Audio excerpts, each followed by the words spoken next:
welcome to the Biker Angle Afternoon Edition. Well, I'm going to start off by answering a question that I just got, and I think it's a pretty interesting question. It's very thoughtful. It's a two-part question that I just got on one of the videos. And the question goes, a question for you, Hollywood, and I won't doubt this hit a nerve, but let's talk support clubs for a moment, shall we? Okay, let's talk about it. It's sort of a two-parter. Part 1. Some cats decide to get something together and ask around with the various big outfits if they'll get their ass beat should they sew something on.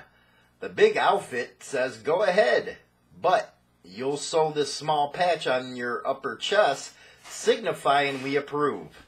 Also, we will pull your strings. You come when we call, blah, blah, blah. Maybe not a support club, but nevertheless. Right?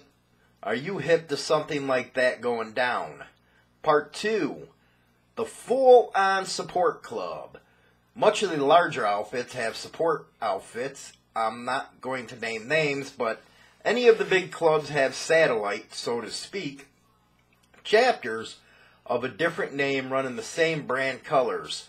Yellow, red, red and black, blue and white, etc., etc. The question here being, why would an individual want to prospect for a support rather than simply hooking up with the big boy sponsor and running the colors, quote, patch for reals? I would write that it kind of smacks of wannabe shit, but I don't want to get my ass beat either. Would you care to comment? I'll understand if this is all super secret 1%er stuff and can't be shared with motorcycle riding hippies. But I didn't think it would hurt to ask. Actually, it's a real good question, man. The first part of your question, where you're talking about going and getting, what a lot of people say, permission, approval, whatever, from the dominant. And that is tradition that goes back way back, decades. And the reason for that, and a lot of the, especially these Leos and all these bullshit law enforcement clubs going around trying to push is, well, this is a free country. You don't have to ask permission to do anything. Well, the reason why it's being done and the cops actually should fucking support it, in my opinion, is that's the clubs policing themselves. They don't want any freaking, a 4, 3, 2, whatever freaking size motorcycle club it is, throwing on patches, going out there and causing a bunch of shit. Because if you know it or not, civilians don't know the difference between clubs. All they know is there's a top rocker, bottom rocker, center patch, whatever. It don't matter what name they are or any of that shit. All they know is it was a biker gang or a biker whatever that the civilians look at it at. So when these clubs go out there and act a fucking fool, that all comes down to the dominant. It gets right up their ass, man. That's when the cops start coming down. That's when all the heat starts coming down. And that's one of the major reasons there's protocol. Protocol started way back when, the big clubs were starting to freaking expand and stuff. And when they did, there would be these knockoffs that would try to copy the name, or they were, not sanctioned as a real charter. So, the nearest charter or chapter had to go out and make sure that nobody else would be stealing their colors or their names. This was especially true in the early 60s, when a lot of the big five started to expand. Because, say, you had one of the big five expand into, say, Virginia. And that's East Coast. Say that happened around 1959 or 1960, blah, blah, blah. Next thing you know, you got a club popping up over there, wearing the same colors and stuff, trying to live off of their freaking reputation. So that's really where protocols started to come by. And to think that just because you're following a tradition and a protocol doesn't mean that the dominant is out there telling you what to do. You got to be here, you got to be there. You know, I can only speak as when I was with the Pistons, and this will come to your second part of your question. That was never done to the support clubs or any of that stuff. Everybody went there. They all wanted to be there. It wasn't about you had to do this, you had to do that. No, man, it was a bunch of partying and having fun. And that's one thing that the cops love pushing out there is support clubs or anybody affiliated with, a dominant club. They're at the beck and call. That's just not the case, man, because then you would have a situation where why the hell you want to go to a second job? If you have to do this, you have to do that because somebody told you to do that. That just, you know what? At least I know that it wasn't like that in Chicago. I know all the parties I used to go to and all the people I knew, they were there because they wanted to be there. It's not because somebody told them they had to be there. That's just not the case. And I would suggest, if you want some more information on that, this was actually addressed in the Illinois AOA statement where they were talking about that allegation from you-know-who, and they settled that right there. And so did the Confederation of Clubs. Go listen to one of the board members that just gave a recent interview on Motorcycle Madhouse. That's just not the case, man.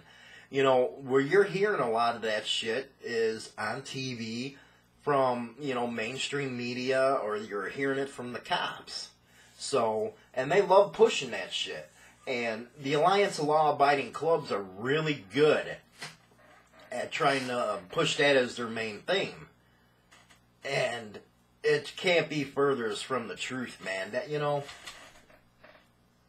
it has a tradition, and the tradition has worked, and it's kept a lot of bullshit from happening on the streets.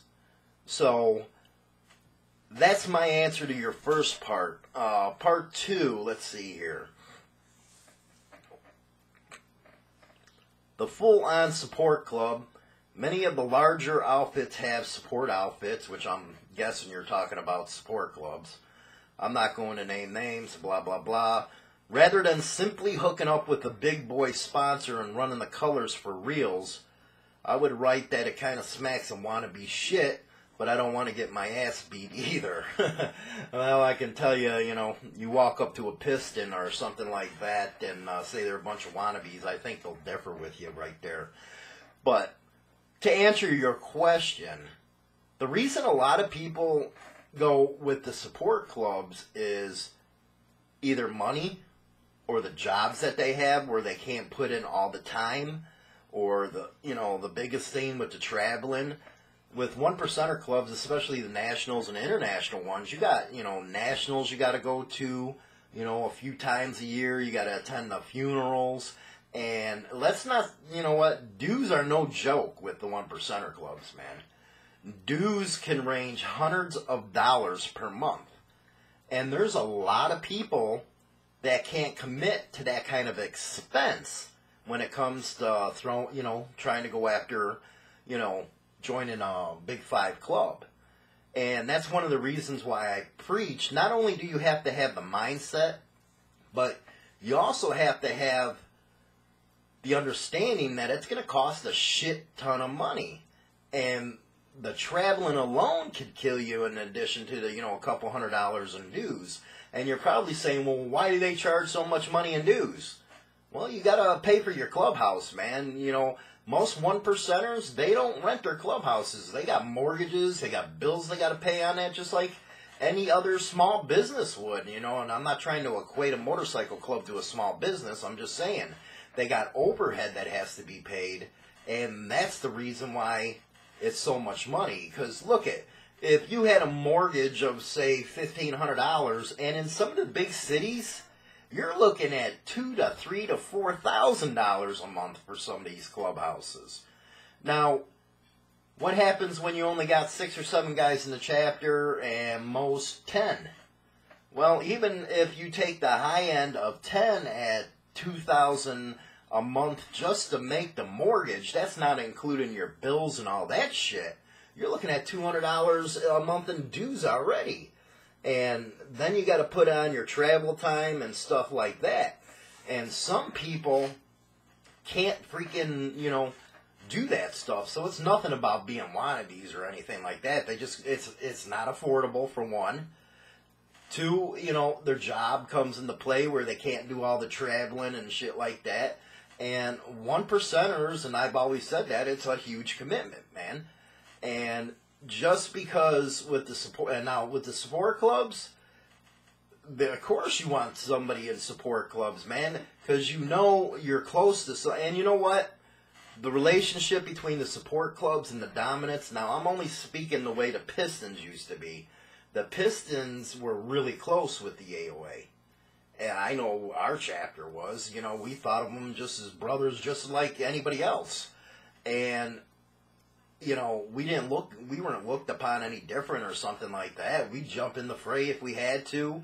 But the only difference was with the Pistons was you couldn't, make that jump financially and time-wise. So why do you want to get rid of somebody, or, as you say, wannabes, because they can't afford to make that jump, or they can't afford to do the traveling, or they got something going on with family life. So that's the reason why a lot of people end up in the support clubs instead of the big five diamonds and stuff like that. Because you got to remember, with the bigger clubs, like I said, the nationals, you got 2 or 3 a year. One can be held in Florida one year. The next year it could be held in, say, freaking Maine or New York. Or, it could go far west, Colorado, the next one. So you're doing a lot of freaking traveling right there, and a lot of money has to come into play. And some people just cannot afford to do that. So you don't want to lose a brother just because they can't afford to do it. So the support club system was set up. Yeah, a lot of the people in the support clubs, I know in the Pistons, ended up moving up, and some don't. They retire, or, I don't know how it works in the other clubs, man. I'm just paraphrasing here, man, so don't take me, hey, this is gospel, because it might be different now. I left, what was it, 2007, 2008, so I don't even know if that changed anymore. But what I do know is some retire within the club, if that's what they, that support, the support club or whatever club does. Or, what, after 10, 15 years, they just can't, keep up physically or whatever, and they leave out on good and shit like that. So that's not them being wannabes, because you know what? I'd put a piston up against anybody any time of the day. And that's just being straight up. Because the Pistons are the official support club of AOA. And I tell you what, man, a lot of them guys can bang like with the best of them. So it's just they're not in a position to afford that big jump. So the wannabe stuff, yeah, it might have hit a nerve a little bit, but it is what it is, I see where you're coming from. Why would you just want to prospect for one of them clubs, and if you can prospect for one of the big one? But you got those so many different factors in there that you got to consider. You don't, and this is one thing with motorcycle clubs that I have the biggest problem with people when they, ask questions and stuff like that.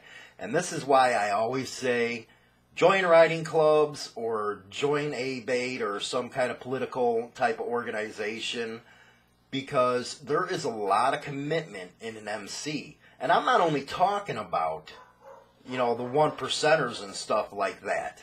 I'm talking about clubs in general. If they're the older clubs and ran right and stuff like that, yeah. Let me tell you, there's a lot of responsibility that you got to know going into it.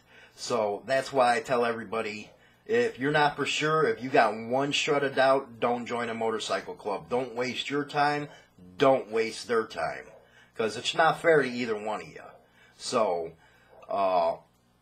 if you're going to look and join an official support club, well, I'm always going to be biased on that one because I know which one I love the best.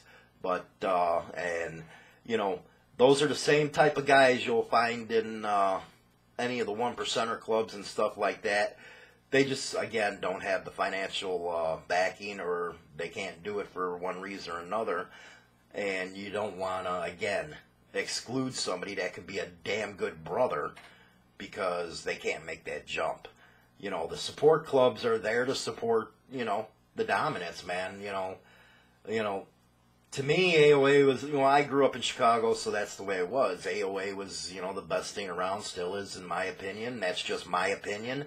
And yeah, I gotta disclaim it that, yeah, because I was a piston, that's the way I always feel.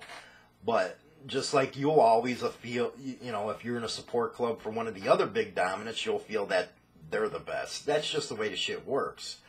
But hopefully, I was able to answer your question a little bit. And, you know, just one thing with the protocol thing, though. Don't believe what the media's pushing. Don't believe what the cops pushing. I can tell you from experience, not one time was I asked to do anything illegal. It was quite the opposite. If you were caught doing any shit, you were thrown out on the fucking street. Because it's not 1980, 90, or 70s, or whatever the hell the case may be. This is 2018. And clubs just don't want that shit no more. They don't want the freaking heat. They don't want to fucking be known for that anymore. It's a new freaking age. So, yeah, you gotta ask permission shit. It's there for a reason. Not for, you know, what the cops are pushing on you. It's to make sure everybody stays in check and don't bring heat on everybody else for no reason. So, let's see here. I got a time for one news thing. This from the Post-Gazette. West Mifflin Area School District Superintendent Daniel Castega may have paid members of a motorcycle club $200 each to show up at a school board meeting to provide intimidation and security, a community member testified on Monday. Mike Uhas said he spoke to one of the bikers who indicated they were not from the area and were there because Mr. Castega had paid them to attend. The owner of the district's security contractor testified last week that the men appeared to belong to the Sin City Disciples Motorcycle Club. Neither witness indicated the date of the meeting nor the reason for the alleged intimidation. The school board Monday conducted its third public hearing on whether to fire Mr. Castega, who is facing several accusations including a DUI and alleged violations of the public school code. The board is holding an Act 1080 meeting, formal proceedings that will allow it to remove Mr. Castega from office after all testimony concludes. So, not anywhere in there did I see we paid for intimidation. Hey, maybe he needed security. Maybe he pissed somebody off. So, who knows? But that's the media for you, and you notice the freaking witnesses didn't even have a backup. So, well, that's this edition of the Biker Angle. I'm hoping that all you guys on the East Coast right now are hunkered down and you're being safe, and everybody had heeded the evacuation warnings, because it looks like it's going to be a bad flood out there, man. Lots of freaking water. So you guys be safe, and be thinking of everybody on the East Coast, and I'll talk to you guys tomorrow.